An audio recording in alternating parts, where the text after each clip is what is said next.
সামনে এসেছি আপনাদেরকে বলতে চাচ্ছি, আজকে জানাতে চাচ্ছি, ভেবেছিলাম জানাবো না, কিন্তু এখন জানাতে বাধ্য হচ্ছি। আমরা বৈষম্য বিরোধী ছাত্র আন্দোলনের পক্ষ থেকে স্পষ্ট ঘোষণা করতেছি, আগামী কালকে সারা দেশে প্রতিটা পাড়া মহল্লায় প্রতিটা জায়গায় বিক্ষোভ কর্মসূচি পালিত হবে।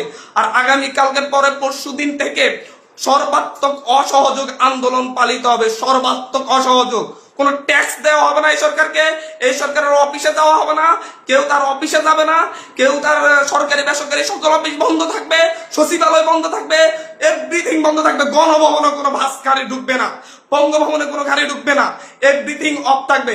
এবং সরকারকে সর্বাত্মক অসহযোগিতা করা হবে। কেউ ট্যাক্স দিবেন না, প্রয়োজন বিদ্যুৎ বিল দেওয়া যাবে না, গ্যাস বিল দেওয়া যাবে না, প্রয়োজনে কাঠে রান্না করা হবে, প্রয়োজনে প্রত্যেকে প্রয়োজনে মোমবাতি জ্বালানো হবে। তারপরে যদি বিদ্যুৎ চলে যায়, যদি বিদ্যুৎ লাইন কেটে দেয়, তাহলে আপনারা প্রত্যেকে মোমবাতি ব্যবহার করবেন প্রয়োজনে। তারপরে এই সরকারকে কোনো সহযোগিতা করা হবে না, বসে থাকা যায় না।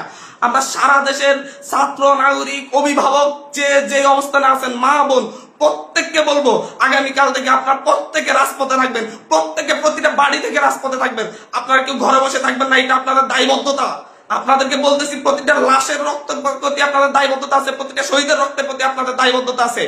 আমি সারা দেশের প্রত্যেকটা নাগরিককে বলবো, আপনার যদি একটু লজ্জিত হন, আপনি যদি এই বিচার চান, আপনি যদি এদের বিরুদ্ধে দাঁড়াতে চান, আপনি ঘরে থাকতে পারেন না, আপনার প্রত্যেককে রাস্তায় নেমে আসতে হবে।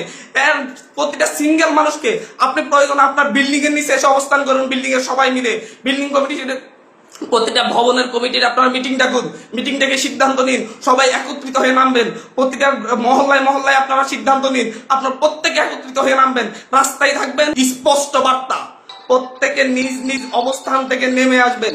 প্রতিটা ঘর মহল্লা, প্রতিটা পাড়া, প্রত্যেকটা মানুষ আপনারা রাস্তায় নামবেন। কালকে সারা দেশে বিক্ষোভ মিছিল অনুষ্ঠিত হবে হত্যাকাণ্ডের বিরুদ্ধে, এবং পরশুদিন থেকে সর্বাত্মক অসহযোগ আন্দোলন চলবে। কোন ধরনের সহযোগিতা করা হবে না। প্রত্যেকটা দল, প্রত্যেকটা মতের মানুষকে বলবো, আপনারা সংগঠিতভাবে ঘোষণা দিন। প্রতিটা দলকে বলবো, বিএনপি হোক, বাম হোক, ডান হোক, যত দল আছে প্রত্যেকটা দলের প্রতি উদাত্ত আহ্বান।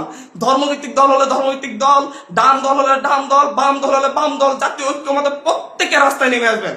প্রত্যেকে রাস্তায় নেমে ঐক্যবদ্ধভাবে আপনারা জানান দিবেন, এইটা বাংলাদেশে চলতে পারে না। পুলিশ বাহিনীকে বলবো, আর গুলি ছুটবেন না, দয়া করে। আমরা আপনাদেরই সন্তান, আপনাদেরই ভাই, আপনাদেরই অনুজ। আমাদের আন্দোলন শান্তিপূর্ণ ছিল, শান্তিপূর্ণ থাকবে। প্রত্যেকটা নাগরিক প্রতিটা জায়গা থেকে তার নিজ নিজ অবস্থান থেকে সর্বোচ্চ সতর্কতা নিয়ে কালকে থেকে রাজপথে থাকবে। প্রিয় দেশবাসী, আপনাদেরকে বলবো, ঐক্যবদ্ধভাবে রাজপথে নামুন, এবং কালকে বিক্ষোভ মিছিল পালিত হবে। পরশু দিন থেকে আমাদের সর্বাত্মক অসহযোগ আন্দোলন চলবে।